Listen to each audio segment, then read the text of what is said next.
работаешь в одном коллективе, хочешь не хочешь, а отношения у тебя с ребятами складываются, отношения хорошие, но это спорт, да, и понимать, да, где личные отношения, где профессиональные. Так что надеюсь, что нам это не помешает, и после боя у нас отношения не изменятся. Не такие уж как бы сильные отношения, да, просто мы знаем друг друга, как бы в турнирах виделись несколько раз, ну, были моменты.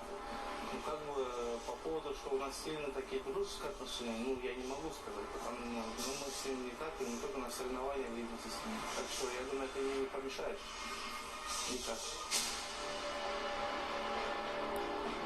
Бой будет интересно, потому что Давлет очень умный боец, Сухраб составляет хороший план на бой, Давлет его придерживается, и на фоне того, что у него уже есть опыт потянутых боев, я думаю, у него больше вариативности. Но я не думаю, что здесь все 5 раундов длится бой, так что сложно, не нужно. Я могу сказать только лишь одно про него, да, то, что я знаю сам.